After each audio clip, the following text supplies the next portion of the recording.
Hi everyone. This is SistahCare Sessions.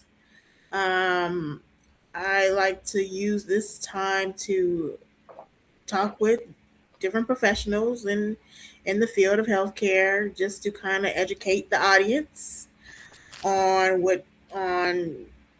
the topic. I am the founder of SistahCare Alliance, which is like a for-profit advocacy group that is here to empower, inspire, and educate you all with resources to better advocate for yourself and the loved ones in your life. And today I have a special guest. She's very familiar. We did a live last month, and this time we're not coughing. So this is Miss Beverly, and I'm gonna share give the mic to her so she can introduce herself and all the things that she does. All right. Thank you. Thank you. Can you hear me? I can. Okay, great. So I'm Beverly Hutcherson. These days we got to show proof of our degree. So I'm going to go ahead and do that. Just a little bit of shade. So have my bachelor's degree in biology and most recently completed my Master of Science in Reproductive Endocrinology Physiology. So I specialize in the human reproductive system.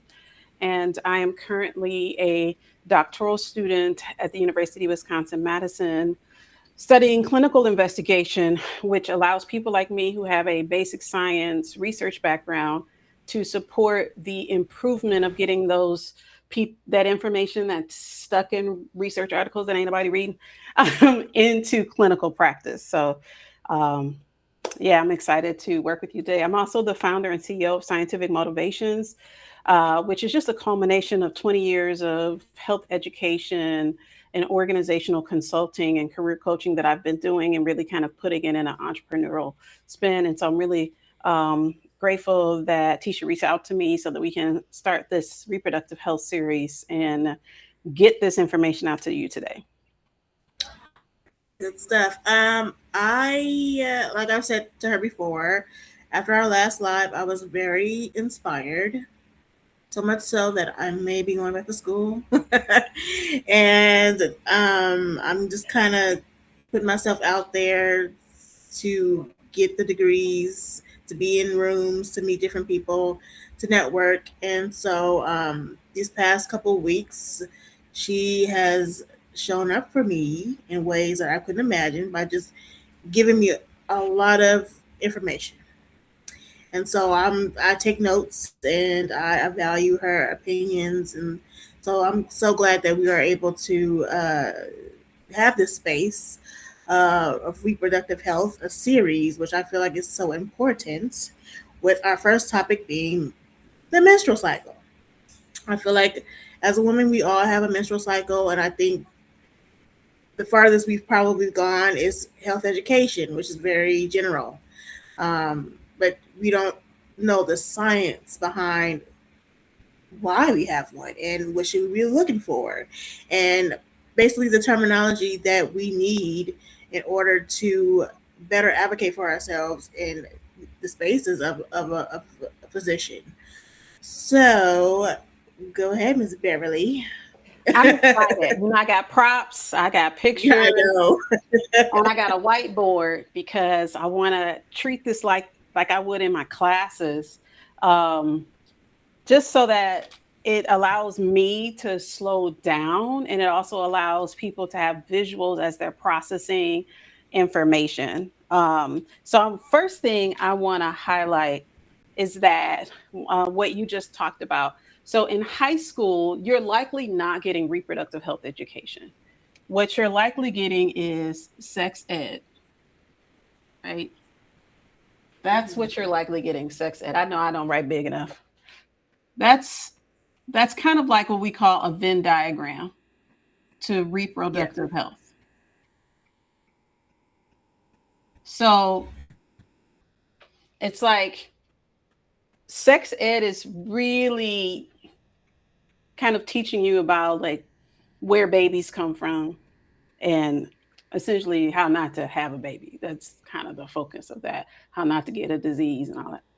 Reproductive health is comprehensive because the reproductive system is like any other organ system in the body. Your nervous system, your gastrointestinal system, your skin is actually part of your immune system. It's the largest part of your immune system outside of the gut. So it's the integumentary system, keeps things from the outside coming in. So the reproductive system being shrank down to sex ed really inhibits a lot of knowledge that all people need to have about this organ system because, as I'm sure we'll get a lot of commentary, many things can go wrong that have absolutely nothing to do with sex. Mm-hmm. And so when we deprive people of this information, then people are centering all of the things that are happening in the system around shame and emotion. And so then you're afraid to learn the parts and say the words. And that kind of shame has been passed down. And it prevents us from actually asking questions and advocating for ourselves in a medical space. So, our hope in this series is that we give you permission to ask those questions and then we can address them in these lives or pre-recorded sessions so that you get that basic reproductive health knowledge. So we're going to start with anatomy. Anatomy is your parts, and we're going to give you the proper name for your parts. And I can throw in the colloquialism so that you understand what I'm talking about, but so that you also know the proper names. And then the physiology of it is, what do they do? So you got these parts, what are their functions? So form and function is what anatomy and physiology is. So I'm going to start with the uterus. So the uterus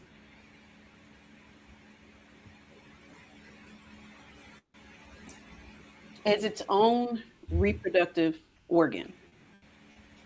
And it's going to go through several changes based on your hormone. In addition to, so this is where the baby would grow.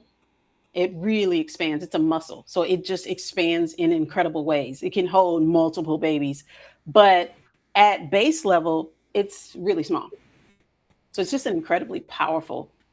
Attached to the uterus is the cervix. Now, you might not ever think about your cervix, No. but your cervix is a functional organ. It's functioning, and you got to think about it. Your vaginal canal, the opening, it's open. So just like any other parts of our body that are open, they have to have things that are protective so that everything on the outside don't get in on the inside. Mm-hmm. So the cervix is what we would call a mucous membrane. All right. The mucus being the key, because that mucus that it's producing is often only talked about in wet or dryness.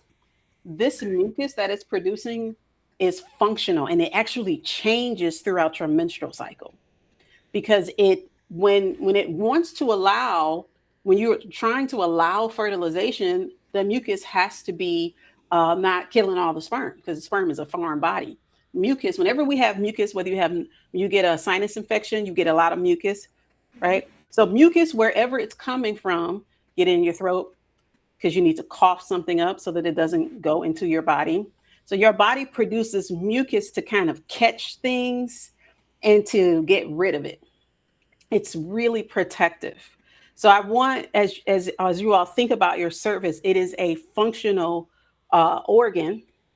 It's producing mucus to keep your vaginal canal as well as your uterus clean, clear.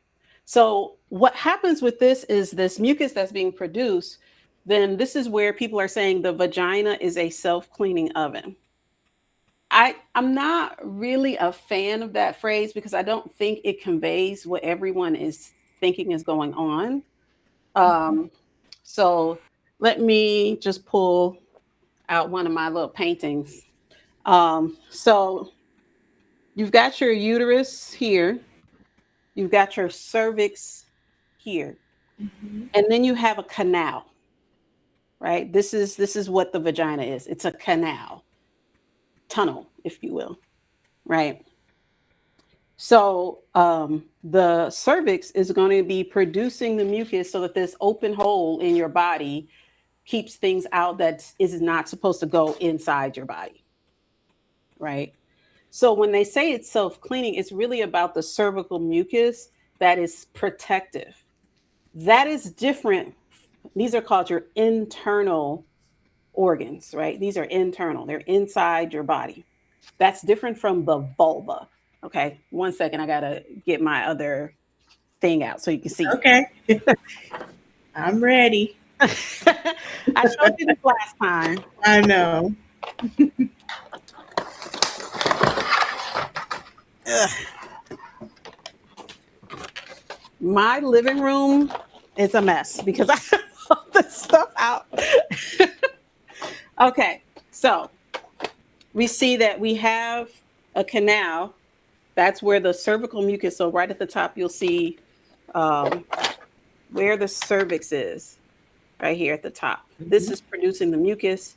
This is the vagina. That those are internal.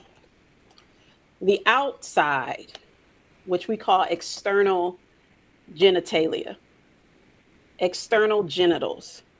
This is the vulva because outside the body. This is not self cleaning. You got to watch that. Now, what they're saying is don't put anything inside the vagina, but the outside is made up of skin. So just like you wash any other skin with a gentle soap, this is what a vulva is. That's the outside. So we would see them as um, the outer part, the largest part, the part you see. Those are called labia majora, major, major. And then you have the second set, which would be a little internal. Those are labia minora, just because minor is smaller than major. So major, minor. Now that really serves as a closing. And then in every part of our body that we have hair, that hair is protective. Right. Because remember, hair filters and it keeps everything from that's just outside going in. Right.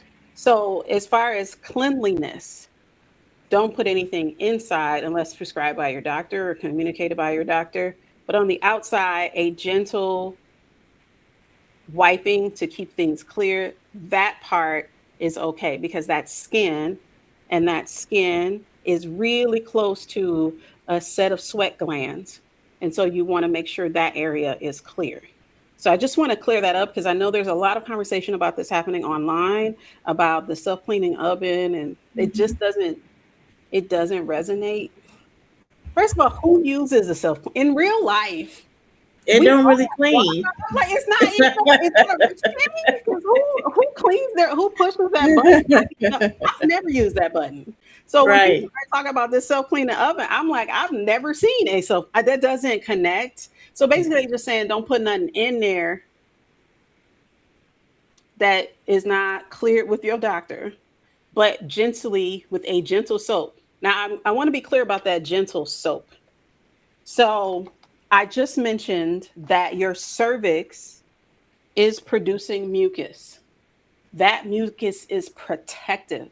So if you use antibacterial soap, you're taking away your protection. So don't ever use that in that area unless for some reason your doctor tells you to. But it has to be a gentle soap on the outside, the vulva, because you don't want to use anything antibacterial in the vaginal region of your body. So, our body, all over our body, you can't see it, But our body has this thing called a natural flora.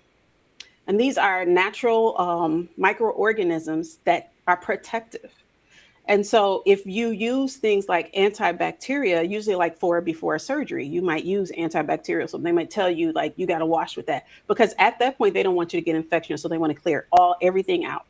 Mm-hmm. But if you're trying to use that daily, or you actually could be introducing problems into that vaginal area because that natural flora is protective and you wiping it all off. So then the Yeah. negative bacteria and other microorganisms, now they have access to you. So I just want to make sure that's a take home note about what they mean by self cleaning oven and what areas are safe to wash and what areas are not. I do have a question. Is there a difference between cervix mucus and discharge? Cervical mucus is discharge. Okay. It is discharge. Okay. And it is going to, when we get into the hormone piece of this, you'll see how it is going to change throughout the month as your hormones change because the discharge is serving a purpose. So Got it. we didn't say this, but during this conversation, we are only going to talk about normal function. Because if we start talking about every pathology, we're going to be here till tomorrow. We're going to do a separate live at a different date to talk about all them other questions that I know y'all going to come and ask. But we Right. just trying to see what's normal. And so as your menstrual cycle changes, we're going to get into it. You're going to see a more of a whitening of your discharge. And that's purposeful because of the role that the mucus is playing, which is going to be different from an infection, which Okay. we'll talk about at a later date. Okay. So we've got to some of the reproductive organs. And then we have your ovaries. Right. All right. So you have ovaries, and I'm putting them this way because oftentimes you see them and it looks like they're attached to your fallopian tubes. They're not. They're not attached. They're actually attached to the uterus and parts of your abdomen through connective tissue. I'm trying to find my green marker. And so then your fallopian tubes, they are really at the top of the uterus. They are not attached to the ovaries. So before we go on, I want to highlight, before I get into hormones, I want to highlight some of the surgeries and what some of the surgeries mean, because I can just wipe these pieces away and explain it. So the most common conversation that, looking for my eraser, here we go, that I get with people is like tubes tying, the tubes tie, the tubes tie. Everybody thinks that tubes tying is a thing. And at one point it was, but science has kind of moved past that. It's an old surgery. What's more common, it doesn't mean that people do not get what's called a tubal ligation. When people say tying, it's actually like tying these fallopian tubes in a knot. The purpose being that these fallopian tubes, which will catch the egg as it ovulates, it can't catch, and then it can't go to be fertilized. There's no access. Right. And people think, oh, that's reversible. What ends up happening if you do not get clarity on the type of surgery that you're having, if say you just decided you do not want to have any more children, or for medical reasons it's not safe for you to have any more children, it's something that's called a salpinectomy. A salpinectomy, not a tubal ligation. Tubal ligation is the one when the tubes is the tie-in, but a salpinectomy, that is this. So what just happened to these fallopian tubes? Where they at? Gone. They gone. Disappeared. They gone. Salpinectomy removes the fallopian tubes. Mm-hmm. Once they gone, they gone. So that's something that you want to be clear about, because this obviously they're gone. It's not reversible. And the tubal ligation is not a surgery that is as common as it used to be. And so people are often shocked when they think they had a tube tie-in, because that's the colloquial language, that they actually had a salpinectomy. So you have to go through a process. to be clear that you do not want to have any more babies because they're likely going to do that. So ask, and if you've had this, look at your medical chart to see what surgery did you actually have, because I have never heard anyone say that they had their fallopian tubes removed. Everyone thinks they had their tubes tied. Mhm. Salpinectomy, tubal ligation, two different procedures. Okay, I'm gonna add go ahead. I kind of just wanted to mention that sometimes medical terminology can be intimidating to some people, but I feel like it's the most easiest language to understand because it has a prefix and a suffix. So, what I'm gonna do is after this live is over and I post a recap, I'm just gonna attach a simple terminology link, just in case if you're interested in looking at your health record to kind of get yourself familiar with the terminology that's in your health record, so you can better understand what's going on. Absolutely. I think it's a great idea. So here's another surgery that someone might have, and this surgery might come from a cancer or something happening where there's something going on with your ovaries, and that has a different term. So this surgery is doing what to these ovaries? Where'd the ovaries go? There you go. There you go. Right. This is not a hysterectomy because the uterus is still there. Hmm. Hysterectomy is about the uterus. I I don't know why that's happening. So this is called an oophorectomy. Oof. Oophorectomy. Gone. And the Oof. oophorectomy took what away? The what, ovaries? The ovaries. The ovaries oophorectomy. That's why I think it's great that you sent out these terms, because everyone, they will use the terms they know, and then everything's a hysterectomy. Yeah. Everything's a tubal ligation. And Hmm. then maybe at some point you find out, you think the doctor lied to you, and it may just be that you didn't understand that these are, I'm about to show you 4 different surgeries that all lead to infertility, right? But your oophorectomy is often done because of a medical condition. Your salpinectomy could be done just because you decided you don't want to have any more children. But the oophorectomy is and the reason why is because your ovaries are the center of your hormone production. So it's a serious surgery, because the moment you take both of these ovaries away, you've entered menopause,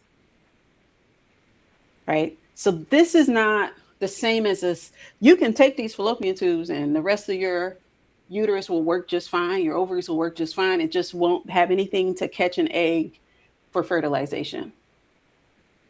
But once these ovaries are gone, if you take both of them, you can survive with one just fine. Still have hormone production. But we're going to get into why these ovaries are so critical. So if you've had an oophorectomy, the moment both of your ovaries are gone, you have hit in what's called surgical menopause. That's surgical menopause if you've taken the ovaries away. Now, here, if I take away the uterus, just the uterus, what's left? The cervix. Yes. So if the uterus is gone, but your cervix remains, that is a partial hysterectomy, because the cervix is part of the uterus. So it's a partial hysterectomy. But if I were to then also take that uterus, that would be a full Ooh, hysterectomy. hysterectomy. Now, you can have a partial or full hysterectomy, but as long as you have your ovaries, you're good to go with hormones. You're good to go with your hormones, because the uterus, it has a role, but the hormones are being produced in the ovaries. Now, I can get into all the technicalities of, you might start menopause earlier if you've had a hysterectomy because of blood supply, but the message that I want you to understand is, if you have your ovaries and they are functional ovaries, you're going to continue on having a normal cycle, you just will not have any blood. And we're going to get into why, right? Because where would the blood come from? Where would your menstrual cycle come from? That'll be the uterus. Yeah, the uterus.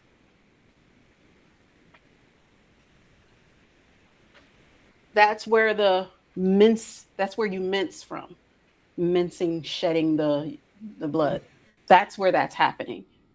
So if I take away this uterus but keep those ovaries, the ovaries are the ones that are leading to your cycle. So you'll still have you'll still go through the stages where you feel a little groggy, the luteal phase, the PMS. You just won't have no MS. Ain't gonna be no Okay. MS. It's just gonna be Okay. premenstrual symptoms, but ain't gonna be no MS.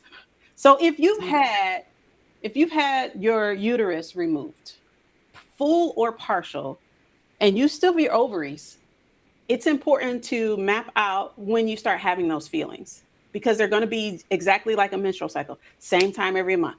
Same time every month. You moody, ready to knock somebody out because you're still having the cycles because the mood changes are coming from the changes in your hormones, which are coming from your ovary. So Okay.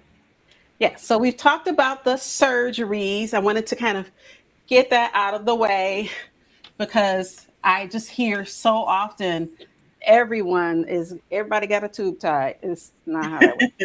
But I also unfortunately hear that this isn't explained or either you're going through this kind of devastating decision, whether it be from a cancer or something, and maybe it's just too overwhelmed to understand the terminologies that are being thrown at you. And so some people will go through and have an oophorectomy, removal of ovaries, and not know that at that moment they have now entered menopause and they're going through these crazy changes and there's no conversation around hormone replacement and things of that nature. So this hopefully will allow someone to ask that question. Please be clear about me of what the name of this surgery is, and then what are the consequences to my health from this surgery, long term and short term. So you want to be able to ask those questions. Okay. And any questions from you at this moment before I move to the next? No, I just want to just kind of reiterate that after knowing this information, um, this any type of procedure in that area should be thought about clearly. It's not something you can put a band-aid over because once it's A gone. wrap. So if you have a partner, if you're want to have children, I think it's an important conversation to have and ask your physician those questions, which is to me the first step of advocating for yourself. Yeah, and if you still have like that's where if you are at a point where and some people are unfortunate like myself who had these issues very early in life. So I was in my 20s and had to have some of these surgeries.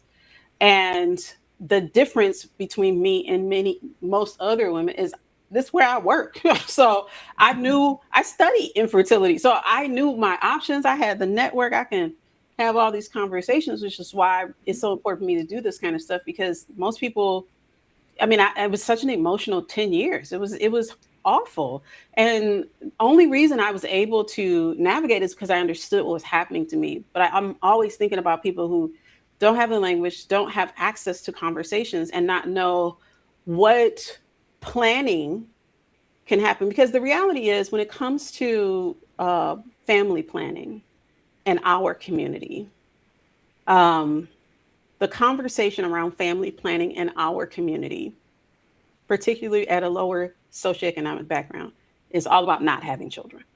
That's about as much family planning conversation we have as contraception. So, what if you have to have a medical procedure due to some complications, but you do want a family and you're not offered reproductive counseling on freezing eggs, going through an IVF cycle so that you can freeze embryos and things of that nature, where you have options for other forms of preserving fertility. So you just have this devastating surgery, and now it's over for you. So it's important to ask the question, if I do this, and then are there options for me? And don't allow someone to decide for you that you don't deserve family planning counseling and a knowledge of the resources in artificial reproductive technology that exist. So I've never been a fan of the one-sided conversation, because working in this industry, I know that we don't get the same family planning counsel as other groups of people who are told, freeze your eggs in your 20s, do this, do that. We don't get any of that. It's all about contraception and don't have no babies. And then when you're ready, for whatever reason you waited, and no one has ever told you about the freezing your eggs and all the things that you could have done to preserve fertility. For the most part, can be preserved. It costs money, and it's often not covered by insurance. But you know what is covered by insurance? Sterilization. We don't need to get into the history of that because we ain't got time. But I just think that systemic approach to Black and brown people, that sterilization, which has been done to many people over centuries without their consent, that's covered by insurance. No matter what you make for a living, they will cover that. But family planning outside of contraception is not even introduced to many people, and they don't understand that fertility in some cases can be preserved. So, I also want to mention that any appointments that you attend should be treated like a Zoom meeting for work. mhm. You are to prepare yourself. So that's why I created SistahCare Appointment Prep, which is a digital download Come on to now. help you keep track of everything that's going on. Okay, Why are you women in going to STEM. why are you going to the visit? You're going to list all your symptoms, questions you may have. I even listed questions after the visit just to kind of gauge or how you're feeling about what you just heard. That will be linked in the recap. Hey, come on, So recap. it's a cute little digital download, not too many pages. It's very simple, straight to the point. It kind of helps you track your emotions during that time, and also get your mind in the frame of asking those important questions. So writing it out has always helped me. So that's why I created it for you all. That's fantastic. And I will also say, if your medical visit offers you an after visit summary, get your after visit summary, because it will list those those words so that you can look them up. But going by memory, especially when you hear bad news, emotions take over. You hear half every fourth word. You don't know what's going on. So you need your after visit summary, because I know I just went to the doctor and I needed my after visit. I forgot what she said, and then I was, oh, she told me to email her. Like, you know what I mean? Like I forgot what she said because I left there and I went to Yeah. a meeting, and then I just forgot what she asked me to do, and she was just asking me to send a message to tell her what dose of my prescription I was using. But I forgot it until I saw, I'm like, what's this in my bag? Oh yeah, I'm supposed to email that lady. So like get your after visit summary. It writes everything out for you and it's a record for you. And if you have something like a My Chart, you can look up all your medical history. If you're in the same medical system, it's all on there. Now you can see these things. So I love this part of the conversation about the advocacy. Yeah. And also, if you don't understand anything about your after visit, you can message your doctor directly through that same portal. So even the dumbest questions, it's still a record of what information you want. They cannot delete that information. So you have your aftercare visit, which sometimes they'll print it out or they'll have it in the portal, and then once you read over that, any follow up questions you may have, you can message your doctor directly. Yeah, this is great. So now this is why we can't do everything. We are already at 36 minutes. I know, And we just but went this through is so good. yeah, we ain't even got to the menstrual cycle yet. That's what I'm This saying. is so Like good this is, though. I've studied this for 20 years, and there's still stuff that I'm learning. So this is not like something that's so like topical, but it's presented in that way. And I think that this just us talking through this helps people understand the magnitude of this. So I think that one thing that I want to highlight, where's my little my little prop is that, Lord, I have so many props. Here we go. I can't find the one I I'm looking love for. it. So when we start talking about the menstrual cycle, people will often start at the reproductive organs that are in their abdomen. I want us to start at the brain, Mhm. right? So your reproductive organs have a brain feedback. The brain controls this. And so when we talk about our reproductive organs, include your brain. So I'm going to walk you through what is called the HPO axis, right? So I'm going to use an abbreviated term, HPO. These two are in your brain, and this is your ovary, right? So you have brain and ovarian feedback. So this is not just at the bottom. Now, I hope that you caught what I said about where your reproductive organs are. What did I not, where did I say they weren't? I called it an abdomen. I didn't call it a what? A stomach. Yes. It's not their stomach is an actual organ that digests your food. And we've called it a stomach for a really long time, and that's actually not helpful in our care. So your abdomen is part of your structure, and within that abdomen, you have various organs. If you are female bodied, you will have an upper, mid, and a lower region in your abdomen. And in that abdomen, they might ask you, you might have heard this, where they ask you, is the pain in the upper, is it in the mid or the lower region? Well, since they're not Supergirl and they don't have x-ray vision, this helps them know, think about which organs are in which part of your abdomen. And if you're a female body, that lower abdominal region, that's your reproductive organs. So if you're saying you're having lower abdominal pain and you are female, they might say, are you at any risk of pregnancy? Right? Because that's reproductive organs. But if it's upper, they're thinking, oh, gastrointestinal. Right? So that's kind Right. of, yeah. And then they'll palpate this part, because they can't see.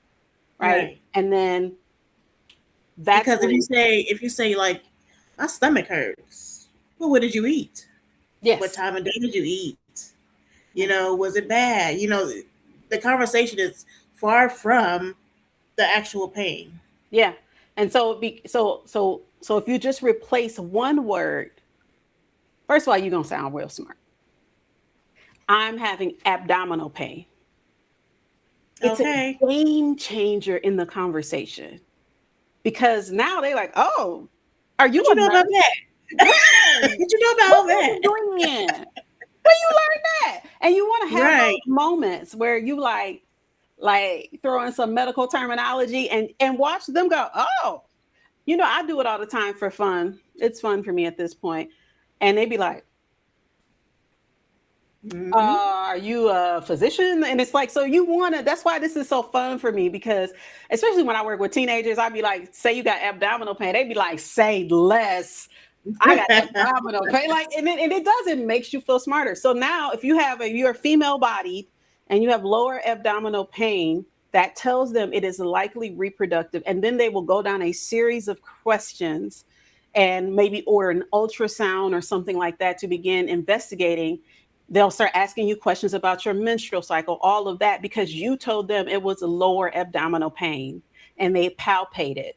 But then if it's upper, they're looking at, man, is it your gastrointestinal system? Is it your stomach on the side here? So that kind of stuff is what helps them, because they can't see where this pain is. If you're saying I'm having pain in my lower back, kidneys, Yeah. adrenals, because that's where those organs are, right? Hmm. See, we already at 41 minutes. We ain't got to the menstrual cycle yet, but I'm telling you, it's just so much to cover. Yeah. Okay, so we've got the HPO axis. Your reproductive organ is inclusive of your brain. Now I'm going to walk you through a bunch of stuff and just stop me and ask. So All in right. your brain, you are going to produce 3 hormones. I'm just going to put the letters up here. Okay. So in your hypothalamus,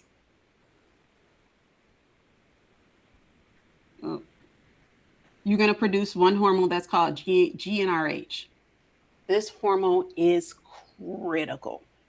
This is the one that is telling the body what to do. Mm-hmm. And then the second part is going to be in your anterior pituitary. So your pituitary, they just look like some balls. They literally look like balls. And you have a front one and you have a back one. So your anterior, Lord, that's why I don't need to be spelling nothing. You're just gonna put a pituitary. Look, I went and practiced spelling all of this. Okay, you're gonna produce critical hormones, but this is where your menstrual cycle comes in. You're gonna produce this hormone called FSH. This FSH is the one that is the driver, but it's produced in the brain. And it's a follicle stimulating hormone. It says it in the name what it does. Stimulates. What does stimulate mean? So If you get stimulated, what happened? you get the tingling. Something about to move, right? So Right. if you're It's getting about to happen. stimulated, something about to happen. And that's what Yeah. this does. So this is stimulating follicle growth. Okay. So I talked to you about this before, but the follicle is what holds the egg. So your FSH hormone is stimulating egg growth. Okay. Right? So the follicle is the egg. And then let's take a little bit and show you this egg. Because the egg is not what you think it is. So, and this is important because to understand the menstrual cycle, you have to understand what an egg is. So you've got the brain, you got GnRH that's stimulating FSH. So these are all positive stimulations. And this is saying, come on now, egg, you can grow. Now, let me ask you, in a month, do you grow one egg or many eggs?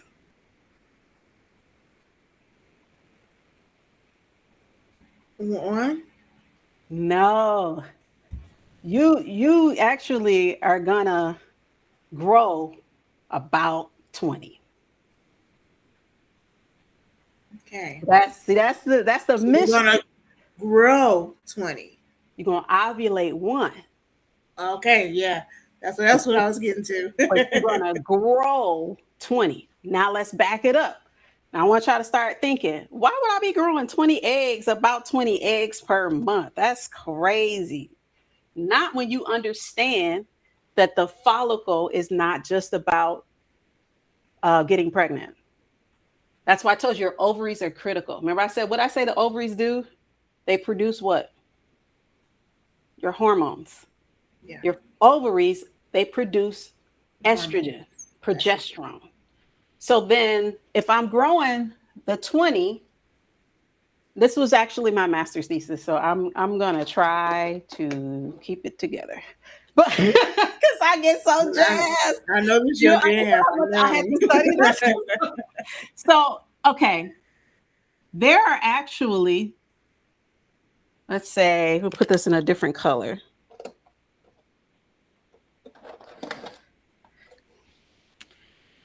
Right here.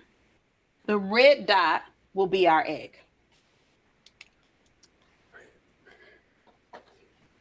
And then these are a set of cells right? And it's going to go all the way around. And then on top of those cells, we got another set of cells. Okay. So when you only talk about the egg, you're missing the story. The egg is within this thing that is producing the hormones that you need. So if I'm growing 10 eggs in one ovary, 10 eggs in another ovary, why would I be producing why would it be important for my body to make sure that it's not one egg at a time? What do you think if these are producing hormone? What do you think these are doing? The 20 that's growing. Well, one of them gotta catch the sperm, right? We need it ain't even about Is sperm. that there yet? What did I tell you the follicle is producing? Hormones. Yes. And you need those hormones for all these functions in your body. So the ovary is really because it's communicating, this egg is communicating to these cells. The cells are communicating, and you've got all kinds of hormones that function throughout the body. So the reproductive system doesn't only function in a reproductive fashion. Estrogen receptors are in all kinds of parts of our body. We need estrogen in all other parts of our body. So this is what we would call an endocrine organ. Endocrine is your Is that hormone right? producer.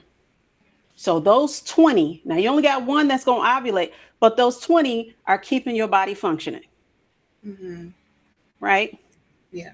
So let me have you guess. If you need these hormones throughout your life, how many do you think when do you get your follicles? Because you need them. So when do you get them? Do you get them at birth? Do you get them at puberty? I would say birth. Before that. What? Yes. A fetus. Before you have a name? Yes. So a fetus that has gone down the female tract will have approximately 6 million follicles. Right. Wow. Because you need all these hormones for different functions in your body. It's not just about having a baby, not having a baby. That's why I'm trying to say there's reproductive health and then there's sex ed. And sex ed robs you of the story of embryo development, fetal life. So 6 million follicles. So and they're endocrine. So they're not, you're not even born yet.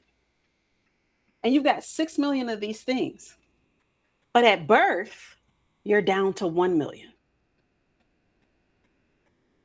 So what do you think happened in fetal life that at birth you've lost about 5 million of your follicles? Hormones. Yeah.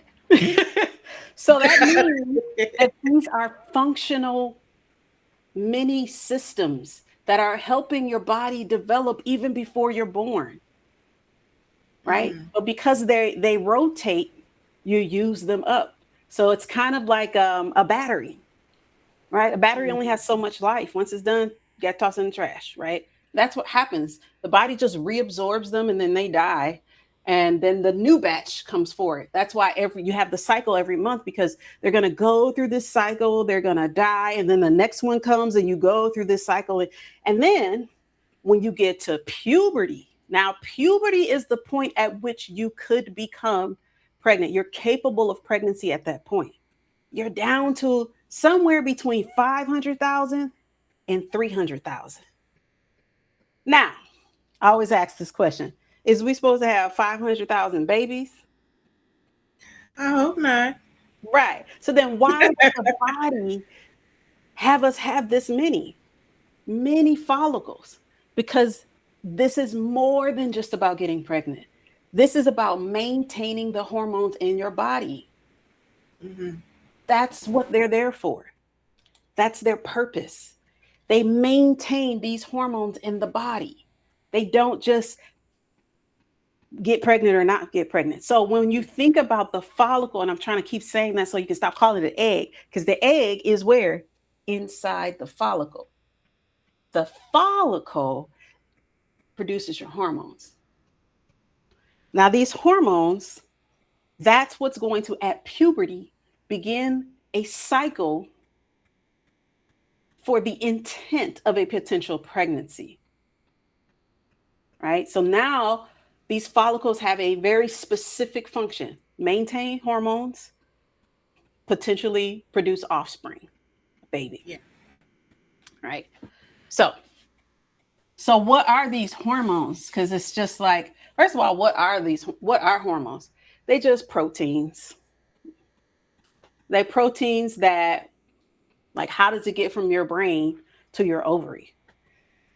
Blood. Your brain is producing this.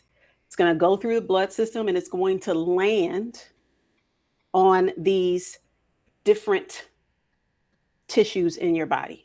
And then when it lands, it's going to go inside it's going to send a message in your body and say, hey, we need this, we need that. And that's why I said it's a feedback system. So we've got FSH here that is coming from that pituitary. That's going to tell, go through the blood vessels. It's going to say, all right, I need you to start growing. Mm-hmm. And then when that happens, your menstrual cycle starts. So remember, you got a bunch of phases. So the first phase is the follicular phase. See how the names sounding the same now? Yes, ma'am. Yeah. So remember, why would it be a follicular phase? Because it's trying to grow a what? What a follicle. Egg? Nope. Follicle.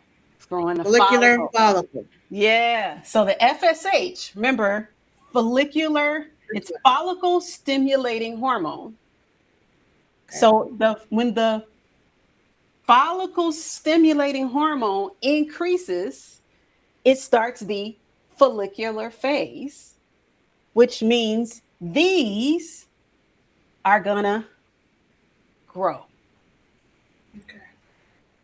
And this is gonna last for about 14 days. Right? So you got follicles that are growing in both ovaries. It's always both, never just one. It's always both. But what's really cool is that one of your ovaries is going to go faster than the other one. And that's how you get to ovulation. It's like a race. And they switch off per month. So this ovary going faster this month, and then this, and they do that so that they don't deplete their supply. So you're doing about 10 to 20 follicles per month. That's keeping your estrogen and your progesterone up. The body from the brain is saying, all right, it's time for us to grow. And what's really kind of confusing about this is this phase is the beginning of your menstrual cycle. So when you go to your medical appointments, they ask you questions like, what was the first day of your last menstrual system? And you don't know, because you know what you remember?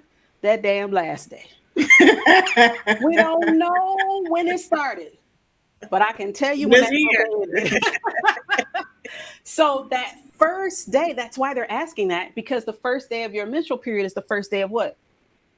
The follicular phase. Yes. See, I just think it's also important too that we understand autonomy over our bodies, because based on what you said alone, the menstrual cycle don't start when we see blood. There's stuff happening in the background that we need to become familiar with. So it's important to list your symptoms. Like, no, okay, this day I feel off. In the 1 to 14 days is a day where you should be writing this stuff down, just in case, because 1 month you could be good, the next month is bad. So you have to make note of those things. Yeah, it's such a great point, because you're not supposed to be bleeding for 14 days. Because what is the purpose of the menstrual cycle? The mensing is shedding the endometrium, meaning the egg did not fertilize. We don't need this in our uterus anymore. We just kind of clearing this out so we can start over. That's all it is. We're clearing out the space Because I will liken it to like baby food. So your uterus is preparing for this baby, and it's only fresh for a period of time. Mm-hmm. And after that, they got to start over because it has expired. So when you expire something, you do what? You throw it away. That's what your body is doing. We built this up for a period of time. This shit old. We And gotta we all know it's the and spoiled treat milk it as smell, waste. We get rid of it as waste, and we Mm-hmm. do what? We start all the way over. So that's Yeah. that's what it is. It's just about getting rid of things that were not used and have expired as waste, and it's starting over. That's what the cycle is. So if you are shedding that lining, it should just be 3 to 7 days, right? So you might be like, nah, mine went 9 or 10. Well, there's spotting and then there's actually shedding the lining. So it could be just left over, but it's not necessarily an active menstrual cycle. Yeah. So you have to your point, start documenting light flow, heavy flow, because it's not going to be the same flow the whole time. Light flow, spotting. What they will ask you, especially in an emergent situation, is how many pads or tampons are you going through in the day? Mm-hmm. Right? What that tells them is this a real menstrual cycle, or is just the tapering off, right? Mm-hmm. Or are you spotting as a sign that something else is wrong? So if you're not saying, okay, I have a light couple of days, then I have a heavy few days, and then I go back light, that's normal. If I'm like heavy, heavy, heavy, never no light, we need to go see a medical provider. If you are someone that's not taking any medication that would be preventing a menstrual cycle and you're not having one, we need to talk to a medical provider. If you are having a 2 day cycle, we need to talk to a medical provider. And this is all, remember, we're not talking about birth control yet. We just talking about with no contraceptive if you're having these symptoms. We're gonna get to the birth control in another session. But if you have no contraception, no medical things that are suppressing your cycle, it's just your natural body, and you're having a 2 day cycle, we got it. So you can bleed too little, you can bleed too much. 3 to 7 days where there are light days and heavy days. That is a normal cycle. Now, we've talked about this follicular phase, which is growing these eggs in both ovaries. And that's going to lead to the second phase.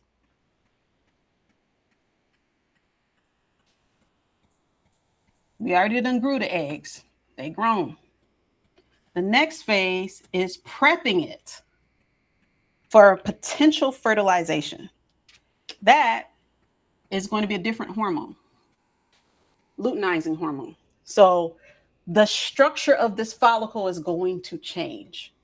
It's not going to look like this anymore at this point. Okay. So this is the luteal phase. Oh, wait, I forgot. So we got ovulation, and then we got luteal phase. So you're going to ovulate. So you've grown. One of your ovaries have won the race, and you get one, what we call a dominant follicle. It's the biggest one. We can measure it on the ultrasound. And so you've got this big one, it pops out. Once it pops out, it doesn't stay in the same, it changes its structure in preparation for fertilization. So you're going to ovulate, then you go through this luteal phase. I forgot to say something. So in the follicular phase, you have some dominant hormones that I want to talk about. So in your F phase, estrogen is dominant. Your luteal phase, progesterone. See, me spelling is dominant. So your hormones, they're all there, but they rise and fall throughout the month in different phases. So that's where you start feeling a little funny. So one way during the estrogen phase, you feel great. Mm-hmm. After that menstrual cycle is gone, in the streets. And then you ovulate. You're going right back downhill. Yeah. That's that progesterone, right? Progesterone is that luteal phase where it's like, if you exercise, you're just feeling a little, that's that remember, because you only got the 3 phases. You've got follicular phase, you're going to ovulate, and then you're going to go through luteal phase. So that's your 28 days. So that follicular phase, after that first 7 days of your menstrual cycle, you got 7 days where you ready for life. You ready. So it's 14 days. 7 is trash. 7 is great. Ovulation, we still in the game, right? You actually, during when your body is preparing for ovulation, because of the increase in estrogen and the increase in progesterone, your body, not your mind, your body is going to prepare you to want to fertilize the egg. So you might find that you may have more attraction to people during that phase because your body is like, we have an egg to fertilize. Find somebody. Okay. In a hurry. Literally. So you might have more sexual desire at ovulation because your body is saying, we have this egg and we have a limited time to fertilize this egg. So all of a sudden people start looking cute that wasn't cute 2 weeks ago. And then after, Can you repeat what phase that's in? oh, your ovulation. Okay. Yeah. Ovulation is everybody cute. So, and then when you get to this luteal phase, people stop being cute. They're not cute no more. Like, so you go through these phases where you're like, is it me? No, it's literally just the hormone changes because your body is saying, we've ovulated. We need to fertilize this egg. He looking kind of good over there. All of a sudden, somebody's smelling nice. Those are endorphins that you can't see, but somehow somebody's cologne or a natural scent is starting to. Those are just natural biological functions, and you just might not know. You think it's you, right? No, it's just your body trying to fertilize this damn egg. So then, when you get to the luteal phase, and the body's saying, "Well, we didn't fertilize the egg. We getting ready to go way back to the follicular phase and clear out what we didn't need anymore. Start all over again." That's amazing. Yeah. That whole process is amazing. And I think by you explaining it like a story, it kind of gives us um, a better understanding of our bodies. It's especially if you're a woman, we are powerful human beings. Yeah. Like, we can shed, okay? And be We working. Yes, and taking care of others, and you know sometimes in pain. I mean, Yeah. the list can go on and on, but I think I this is a want to talk great. about that pain real quick though, because I want Okay. people to understand where the pain comes from. So remember that uterus that's not that big? Yes. It's expanding Okay. because why would it be expanding? What's growing in it?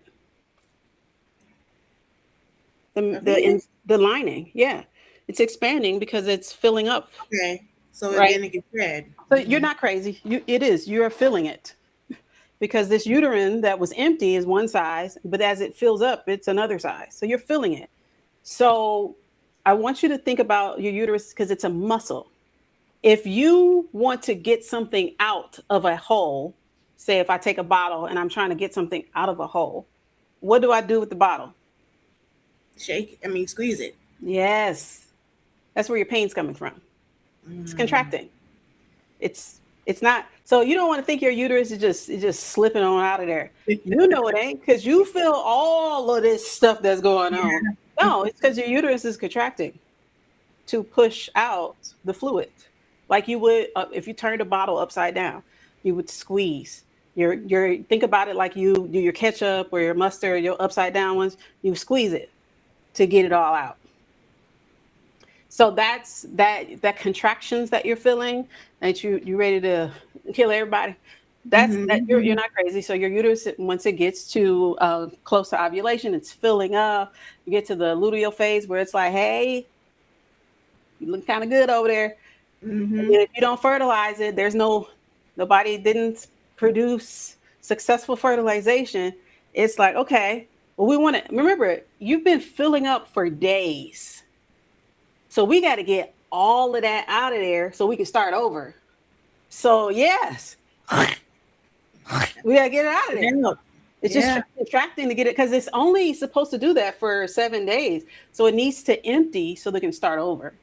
So I just want to kind of put some language to what you might be feeling and why, because you feel the cramps. It actually is that you're contracting, and you will feel it in your intestines because as as you're seeing, like from an anatomy of just that small space in the body, the contractions, you feel it in your abdomen and other areas, like it's particularly your colon and other your intestines. You do feel that, all of that, because they have estrogen receptors as well. So when you are contracting, you do feel it in other parts of your body. So it does affect your bowel movements. It affects all of that. So I just want to try to give language that you're not crazy. It's not just about feelings or mood, as historically they talked about women being hysterical. No, there are biological explanations for what you're feeling. And also, all of those areas have pain receptors. You do feel it. This shit hurt. Yeah. So I just want to validate that, because women's pain has just not been taken seriously since we've been here. So Okay. If we this was a hour, you said some I good know. stuff. I know. Okay, so now this lets you know we have to do more parts. But Because for I'm like, man, I'm looking at my notes like, yeah, so uh, for this session, what are like some key takeaways that we could be, practicing speaking about, or what are some things that we should be focusing on? well, one, cervical mucus changes throughout your 28-day cycle. So when you think about a menstrual cycle, people are often just thinking about the bleeding part. Though it's all of what we talked about before the bleeding and during and then after. That's the 28 days. So during that 28 days, your cervical mucus is going to change. It's going to change when your body is desiring to fertilize an egg. It's going to become more of an egg white. It's going to become smooth because it's going to lubricate for intercourse, and it's going to lubricate to allow the sperm to move through. So those are just natural parts of the menstrual cycle. And then it will go back to a thinner when it is not trying to fertilize an egg and it's just functioning kind of to support keeping things outside of the body. So recognize that your cervix is an organ and it's functional, and it's not all about being wet or dry. There is function to it. Two, the vaginal canal and the vulva are two different things. They're connected, but the vaginal canal is your internal. You do not want to put things up there unless agreed to Mhm. by your doctor. You do want to gently clean the skin area on the outside, not with anything that's antibacterial. Um, Hair is protective. I'm not saying that you should have it or not, but I know that it has been stigmatized, and hair is protective. So just keep that in mind. So the whole point of it is trying to not make us feel gross about the natural way our body works. Yeah. So that's one thing. Um, the other thing is that when you are feeling these physical changes in your abdomen, not Mhm. stomach, those are real. They're not in your head. And you are feeling them before you have a menstrual cycle, during your menstrual cycle, and after. When you talk to your healthcare provider and you are feeling pain, we're going to shift our language from a stomach pain, because that's an organ in the intestines, to that we have abdominal pain, and then allow them to talk you through and palpate and things of that nature. Okay. And then also I one know. last thing, it's not an egg, it's a follicle. The egg inside the follicle. Okay, I just Okay. want to get that clear. The egg inside the follicle. Okay. Yeah. And the follicle is what is maintaining and producing your hormone from before you were born until menopause. We didn't even get to that part yet because we ain't got time. But Yeah. As always, it's such a good talk. I could talk to you about this forever. Listen, I could talk Um, about this for, it was my I favorite topic. know. I keep I getting know this degrees is, in it. and based on the comments, a lot of people are learning a lot, which is good, which is the point of this. There's a lot. We walking around don't know nothing about what's going on. But it's not it's not anyone's fault for lack of knowledge. It goes back Right. to what we first highlighted. Hmm. Um, K through 12 teaches you sexual education. That's not reproductive health. It is a component of reproductive health, but reproductive health is inclusive of all of the things that we talked about and so much more. And so when you minimize your reproductive system to intercourse, oh, you're setting yourself up for a lot of other health issues and shame. Hmm. And that's hopefully with knowledge, we can reduce that shame so that people feel comfortable using appropriate language. Okay. So as always, I will be reposting this. It's a lot of information. I will be posting clips. It's going to be on Spotify and YouTube. This is only part one. So if you are not subscribed, you probably should, and probably and bring a notepad next time because it's really good information. Beverly, as always, thank you for joining. Thank you for just schooling us because we need this information. Um, so look out for part 2, 3, 4, 5, 11, 50, 11.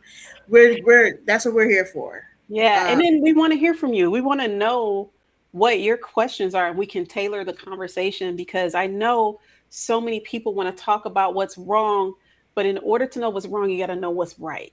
So we want to make sure we're talking about how it's supposed to work so you can know when it's not working properly. yeah. So keep a lookout for all the things. Um, thanks everyone for joining. It's just thank you. I'm so happy about the board. I'm so happy about the props.